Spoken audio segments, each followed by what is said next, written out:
Class 9 की ये Urdu class है जिसमें आज हम पहले पढ़ चुके सबक नंबर 4 सच्चाई का जादू। इसको दोबारा से एक बार समझेंगे और इसके सवालात को के जवाब समझेंगे, तो इस तरह ये चैप्टर हमारा कंप्लीट हो जाएगा। तो सच्चाई का जादू हमने इसका पहले अच्छे से इसको पढ़ा समझा। इसमें मुख्तसर का खुलासा भी पढ़ा कि सच्चाई का जादू में मुसन्निफ ने इस अफसाने के जरिए क्या पैगाम दिया है। इस अफसाने के जरिए मुसन्निफ ने बताया है कि हमेशा हमको सच्चाई पर कायम रहना चाहिए, हमेशा सच बोलना चाहिए और झूठ से दूर रहना चाहिए। सच्चाई का जादू में यही बताया गया है कि सच्चाई एक जादू की तरह होती है, एक जादू की तरह असर रखती है और सच्चाई का रास्ता सबसे अच्छा रास्ता है। सच्चाई सच बोलने वाले को फायदा पहुंचाती है और इससे दूसरे लोगों में भी सुधार आता है। इसी तरह इस अफसाने में हमें ये बताया है कि सच्चाई पर कायम रहना बहुत बड़ी चीज है और सच्चाई पर चलना भी बड़ी चीज है। तो इस सच्चाई के जादू में हमें सच्चाई की तालीम दी गई है कि हमेशा हमको सच बोलना चाहिए, सच पर कायम रहना चाहिए। और इस मुख्तसर सी कहानी में यही बात हमें साफ तौर से समझाई है कि सच्चाई एक जादू की तरह कीमती होती है और बहुत असर रखती है।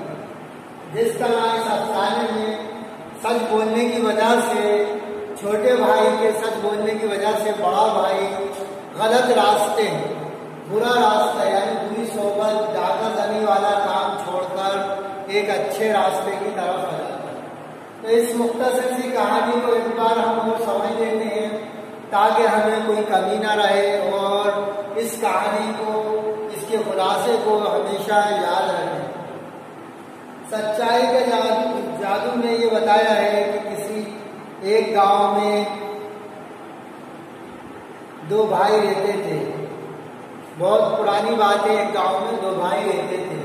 बड़ा भाई बुरी सोबत में रहकर चोर बन गया था, जिसे उसके वालिद ने बुरा भला कहा, समझाया, लेकिन नहीं माना, तो उसे आखिर घर से निकाल दिया। और कुछ दिनों बाद उन दोनों भाइयों में से छोटा भाई वालिद के साथ रह गया, लेकिन कुछ दिन बाद वालिद की तबीयत बिगड़ी और बीमार हो गए और इस तरह दुनिया से चल बसे। अब छोटा भाई और उसकी माँ रह गई थी और छोटी सी जमीन थी। तो छोटे भाई ने उस जमीन को साहूकार के पास गिरवी रख दिया और खुद भी बाहर शहर जाने का ख्याल किया कि मैं शहर जाकर कुछ काम करूंगा जिससे कुछ पैसे हासिल होंगे और इस तरह मैं गिरवी रखी हुई जमीन तो साहूकार से वापस लूंगा। ये सोचकर वो छोटा भाई शहर जाने का इरादा करा और वहां से भी इसकी इजाजत मांगी। माँ भी खुश हुई कि हाँ बेटा, तुम छोटी सी जमीन में गुजर बसर मुश्किल से होता है, लिहाजा तुम शहर जाओ और कमाओ, अच्छी नौकरी करो और इस तरह जो पैसा इकट्ठा हो वो उससे अपनी जमीन हम वापस लें। तो इस तरह ये दो भाई थे। तो बड़ा भाई जो था उसे घर से निकाल दिया, छोटा भाई शहर चला गया। शहर में वो एक डॉक्टर के यहाँ नौकर हो गया। उस डॉक्टर के यहाँ नौकरी करने से उसने 200 रुपये जमा कर लिए कई वर्षों में। 200, अच्छा वो कम खर्च का अपने पैसे ज्यादा से ज्यादा जोड़ता था। इस तरह उसने 200 रुपये जमा कर लिए। पुराने जमाने में 200 रुपये भी एक बड़ी रकम होते थे, 200 रुपये कम नहीं होते थे।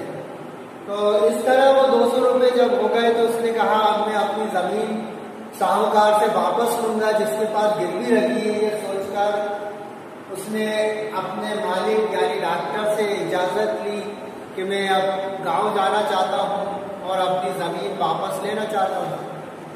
डॉक्टर भी खुश हुआ। डॉक्टर वैसे भी खुश था क्योंकि वो सच बोलता था, ईमानदार था, वफादार था, इसलिए डॉक्टर ने उसको खुशी से इजाज़त दी और साथ में कुछ और रुपए भी दिए। इस तरह वो शहर चला जाता है। शहर से गांव जाता है तो रास्ते में जब गांव जंगल आता है तो जंगल में उसे डाकू मिल जाते हैं और डाकू उससे जो 200 रुपये उसके पास थे वो छीन लेते हैं और उसको छीन लेते हैं। अब वो जब उसके पैसे इतनी मेहनत के थे वो छिन जाते हैं तो वो ये सोचकर बड़ा दुखी होता है कि मैंने इतनी मेहनत की कमाई तो ऐसी चली गई, अब मैं गांव या शहर जाके क्या करूँगा, मुझे तो कुछ समझ में नहीं आ रहा। ये सोचकर फिर थोड़ी देर बाद वो सोचता है और डाकू उसके सरदार से कहता है कि आप मुझे अपने साथ ले चलें, शायद मैं आपका काम आऊँ और जो भी काम देंगे वो करूँगा, क्योंकि अब मेरी जो रकम थी वो तो चली गई, अब मैं खाली हाथ गाँव जाके क्या करूँगा। डाकुओं का सरदार उन्हें साथ रख लेता है और वो डाकुओं के जो मुकाम था, उनकी जगह थी, वहाँ पहुँच जाता है। वहाँ जाके उनके लिए खाना पकाने का काम करने लगता है। अब डाकू उनके साथ रहते रहते काफ़ी अर्सा हो जाता है। फिर एक दिन सोचता है कि अब मुझे वापस शहर जाना चाहिए, तो वो डाकुओं से इजाज़त लेता है। डाकुओं के सरदार से कहता है कि मैं शहर जाना चाहता हूँ, अब काफ़ी वक्त गुजर चुका है, अब मैं शहर में कुछ काम करना चाहता हूँ और रास्ते में जंगल है, तो मुझे अपनी हिफाजत के लिए एक छोटी सी कोई तलवार दे दें ताकि मुझे जंगली जानवरों से अपनी हिफाजत कर सके। डाकुओं का सरदार कहता है कि ठीक है, हमारे पास बहुत सारी तलवारें, तुम जो समझ में आए तुम्हें ले सकते हो। इस तरह वो उस तलवारों के ढेर में से छोटी सी तलवार उठा लेता है और वो लेकर शहर आ जाता है। शहर में डॉक्टर के यहाँ वापस जाता है। डॉक्टर उसे वापस नौकरी में रख लेता है और खुश भी होता है। डॉक्टर को अपनी सारी कहानी यानी जो हादसा हुआ उसके साथ उसके बारे में बताता है। डॉक्टर सुनकर थोड़ा दुखी होता है। खैर फिर उसे वापस उसे नौकरी पे रख लेता है और इस तरह वो अपनी दोबारा से नौकरी शुरू कर देता है। उसके पास जो तलवार थी वो डॉक्टर देखता है तो खुश हो जाता है कि ये तलवार तो बड़ी कीमती और नायाब मालूम होती है। और डॉक्टर भी तलवारों का शौकीन था तो तलवार देखकर बहुत खुश होता है। फिर वो अपने एक दोस्त को बुलाता है जो तलवारों का माहिर था, उसको वो तलवार दिखाता है कि ये तलवार बहुत कीमती है। उसका दोस्त जो माहिर था तलवार का, वो देखकर खुशी से उछल पड़ता है कि ये तलवार तो सचमुच बहुत कीमती और नायाब है, ये कहाँ से आई। तो सारी बात बताता है और डॉक्टर उसे खरीदने के लिए तैयार हो जाता है कि मैं इसे 400 रुपये तक में खरीद सकता हूँ। तो इस तरह वो तलवार उसको डॉक्टर के दोस्त को 400 रुपये में बेच देता है और वो ही सोचता है कि अब मेरे पास 400 रुपये हो गए, अब मुझे गांव वापस जाना चाहिए। ये सोचकर वो दोबारा गांव जाता है। फिर रास्ते में जंगल में उसकी मुलाकात डाकुओं से होती है। डाकुओं का सरदार उसको देखकर ताज्जुब करता है कि तुम दोबारा फिर से यहाँ। फिर वो बताता है कि मैं डॉक्टर के यहाँ गया था और वहाँ दोबारा मैंने काम शुरू किया और फिर वो इस तरह से अपनी जेब से 200 रुपये निकाल के डाकुओं के हाथ में रख देता है। डाकुओं के सरदार के हाथ में रखता है और कहता है कि ये 200 रुपये आपके हैं, क्योंकि जो तलवार मैंने आपसे ली थी वो बहुत कीमती और नायाब थी, जिसे मैंने 400 रुपये में बेच दिया और ये 200 रुपये आपने जो मुझसे लिए थे, छीने थे, वो मैंने ले लिए और 200 रुपये जो बचे वो आपको देता हूँ। डाकुओं का सरदार ये सोचकर ताज्जुब में पड़ जाता है कि इस दुनिया में आज भी इतने ईमानदार लोग मौजूद हैं जो इतने सच्चे हैं और इतने ईमानदार हैं। वो ये देखकर हैरत में हो जाता है और उससे उसका नाम पूछता है, फिर उसके गांव का नाम पूछता है, उसके वालिद का नाम पूछता है। इस तरह वो उसे जैसे ही वो नाम बताता है, सारे नाम और गांव का नाम वालिद का नाम, तो वो उसे अपने गले से लगा लेता है डाकुओं का सरदार उस छोटे भाई को। कहता है अब रोती हुई आवाज में कि मैं तुम्हारा बड़ा भाई हूँ, तुम मेरे छोटे भाई हो, लेकिन मुझे बुरी सोबत में रहने की वजह से मेरे को मेरे वालिद ने घर से निकाल दिया था और इस तरह मैं गलत रास्ते में चल पड़ा और डाकू बन गया। लेकिन तुम्हारी सच्चाई देख के, तुम्हारी ईमानदारी देखकर मैं आज से डाका जनी का काम छोड़ दूंगा और तुम्हारे साथ गाँव जाऊंगा और तुम्हारी खिदमत करूंगा और मेहनत और ईमानदारी का रास्ते पर चलूंगा। इस तरह उसकी सच्चाई के असर से वो अपना बुरा काम यानी डाका जनी वाला जैसा सख्त तरीन बुरा काम छोड़कर और एक अच्छे रास्ते पे आ जाता है। इस तरह इस कहानी में ये बताया कि हमें भी सच बोलने पर और सच्चाई पर कायम रहना चाहिए। अगर हम सच्चाई को इख्तियार नहीं करेंगे तो हमें दुनिया में भी फायदा नहीं होगा और आखिरत में भी नहीं होगा, क्योंकि सच्चाई एक बहुत बड़ी चीज़ है, बहुत कीमती चीज़ है। हमें सच्चाई पर कायम रहना चाहिए और सच्चाई पर चलना चाहिए। जिस तरह ये अफसाने में उसने पैगाम दिया कि देखिए सच बोलने की वजह से, छोटे भाई की वजह से बड़ा भाई गलत रास्ता छोड़ देता है और अच्छे रास्ते पर आ जाता है। इस तरह ये मुख्तसर सा खुलासा हमने दोबारा से समझा और अब इसके कुछ छोटे छोटे सवालात हैं, उसको हमें लिखना है और समझना है ताकि हमें ये अच्छी तरह से याद हो जाए कि इस सवाल का जवाब क्या है और क्या पूछा जा रहा है और हमें जवाब किस तरह से लिखना है, कैसे लिखना है। इसमें कुछ मारूफी सवालात हैं, जैसे जिसमें सही गलत को बताना है, निशानदही करना। जैसे बड़ा भाई बुरी सोबत में रहकर चोर बन गया तो ये बिल्कुल सही है। अभी हमने पढ़ा कि बड़ा भाई जो था बुरी सोबत में रहकर चोर बन गया था, तो ये जो है सही गलत में पहला सही व गलत बताना है। तो सही गलत में पहला बिल्कुल सही है, इसमें सही का निशान लगाना। दूसरा है छोटा भाई बहुत सुस्त और काहिल था, ये गलत है। छोटा भाई तो बड़ा मेहनती था, ईमानदार था, इसलिए दूसरा जो है वो गलत है। इसी तरह तीसरा डॉक्टर तलवारों का बहुत शौकीन था, हाँ ये सही है। अभी हमने पढ़ा कि डॉक्टर जो था तलवारों का बहुत शौकीन था, तो ये सही है, इसमें सही का निशान लगाना है।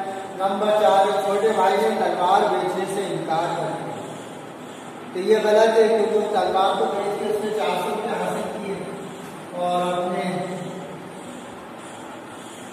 नंबर 4 जो है बिल्कुल गलत है। अब नंबर 5 क्या है? नंबर 5 है बाप के मरदाने की खबर सुनकर डाकुओं का सरदार बहुत दुखी हुआ, ये भी सही है। तो इस तरह ये 5 सही गलत के निशान वाले सवाल थे, जिसे हमें अपनी बुक में लिखना है, फिर उसको कॉपी में लिखना है और इस तरह हमें मालूम होगा कि कौन सा सही कौन सा गलत। क्योंकि हमने इसका खुलासा पढ़ा, खुलासे से भी अच्छी तरह ये समझ में आ गया क्या सही और क्या गलत है। अब मुख्तसर तरीन सवालात हैं, किसान के कितने बेटे थे? तो अभी हमने पढ़ा किसान के 2 बेटे थे, तो जैसा सवाल लिखा है उसका जवाब बिल्कुल जैसे ही लिखना है। किसान के कितने बेटे थे? तो किसान के 2 बेटे थे। कितने की जगह 2 लगाना। पहला जवाब है, जवाब नंबर 1 2 बेटे थे। 2 बेटे, बेटे की स्पेलिंग बे 2 बेटे थे।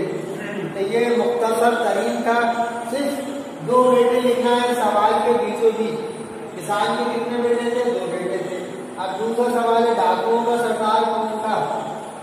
तो ये दूसरे में हमें दूसरा जवाब लिखना है, जवाब 2। जवाब 2 में भी ज्यादा बड़ा नहीं है, बहुत छोटा सा जवाब है। डाकुओं का सरदार किसान का बड़ा बेटा था। डाकुओं का सरदार कौन था? तो डाकुओं का सरदार किसान का बड़ा बेटा।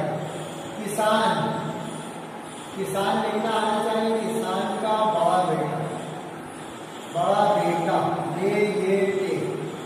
ये बेटे, बेटा। डाकुओं का सरदार किसान का बड़ा बेटा था। तो ये हमें लिखना है, बस इसकी स्पेलिंग याद रखना है। किसान कैसे लिखना है, बड़ा कैसे लिखना है, बेटा था, ये लिखना है। अब तीसरा सवाल है, छोटे भाई ने शहर जाकर कहाँ नौकरी की? तो हमें मालूम है, बेशक वैसे लिखना है, छोटे भाई ने शहर जाकर डॉक्टर के यहाँ। तो हमें नंबर 3 में डॉक्टर के यहाँ लिखना है। बाकी तो आपको सवाल से मिल जाएगा डॉक्टर के यहाँ ये हो गया। डॉक्टर लिखना आना चाहिए, दाल अलिफ काफ ते रे, डॉक्टर के यहाँ। तो छोटे भाई ने शहरदार कहाँ नौकरी की? छोटे भाई ने शहर जाकर डॉक्टर के यहाँ नौकरी की। तो इस तरह आपके 3 सवाल जो मुख्तसर तरीन थे वो मुकम्मल हो गए। अब इसके बाद मुख्तसर सवाल हैं, इसमें भी छोटे छोटे जवाब हैं। जिस तरह इसमें एक लफ्ज़ के जवाब थे, ऐसे जवाब इसमें। किसान ने अपने बड़े बेटे को घर से क्यों निकाल दिया था?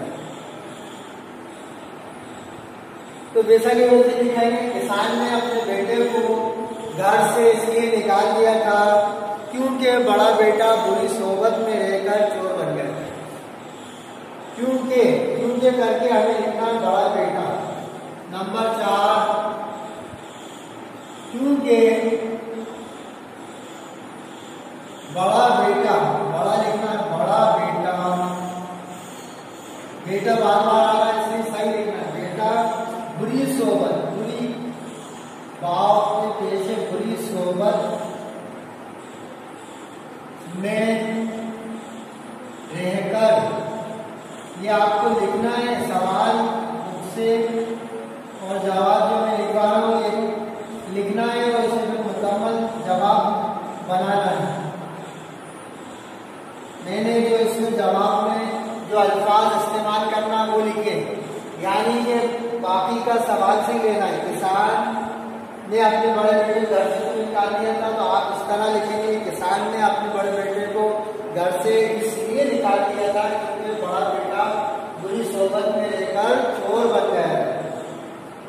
अब आपको ये समझ में आ गया कि बड़ा बेटे को निकाला था क्योंकि वो बुरी सोबत में रहकर चोर बन गया था। अब सवाल दूसरा है कि डॉक्टर के दोस्त ने तलवार को देखकर क्या कहा? तो डॉक्टर के दोस्त ने तलवार को देखकर ये कहा कि आपको वैसे सवाल से इतना जवाब लिखना है कि डॉक्टर के दोस्त ने तलवार देखकर ये कहा कि ये तलवार बहुत नायाब होती थी।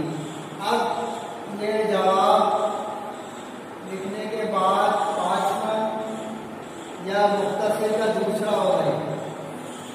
ये लिखना है, डॉक्टर के दोस्त ने तलवार देखकर ये कहा कि ये तलवार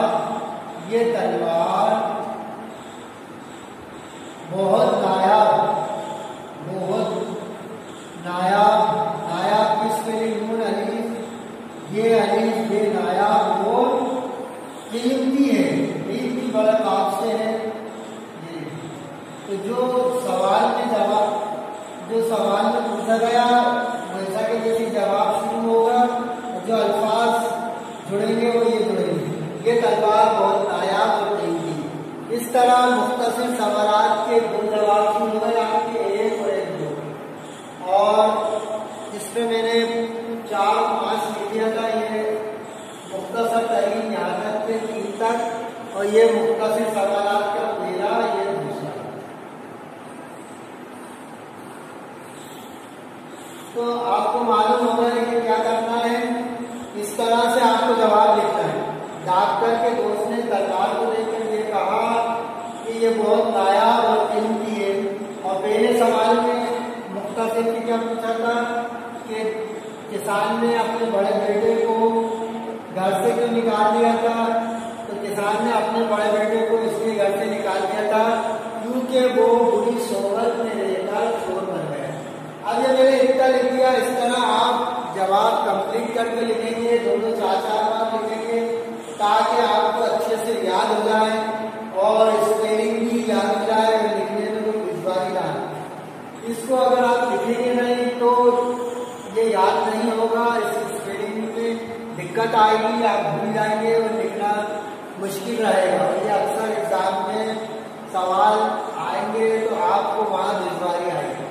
तो इस तरह मैंने आपको इतना सब लिखकर बताया। इसको आपको कॉपी में लिखना है और याद करना है, बार लिखकर इसकी स्पेलिंग को सीखना है, याद करना है। तो इस तरह हमारे 2 सवाल के एक से मुख्तसर तरीन, उसके 3 सवाल थे, 3 जवाब समझे, और 2 उसके बाद थे मुख्तसर सवाल, तो उसके 2 सवाल थे, 2 जवाब को समझा। अब इसके बाद है तफसीली सवाल। तफसीली यानी जो तफसील से लिखे जाए। तो अब पहला सवाल मुख्तसर का है। किसान ने छोटा भाई जब शहर से वापस आ रहा था तो उसके साथ क्या हादसा हुआ?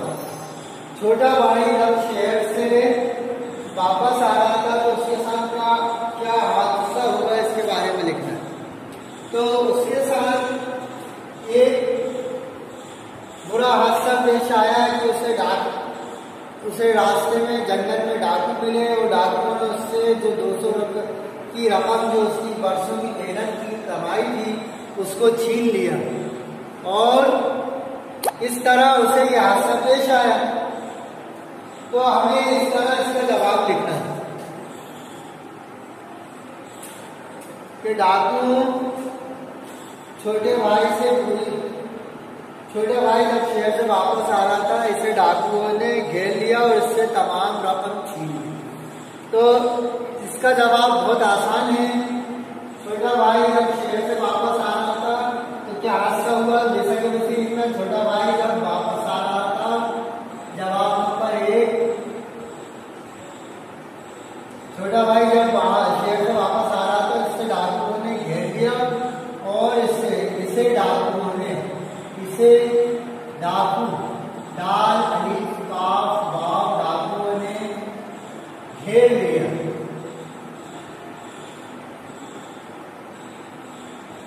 और इससे तमाम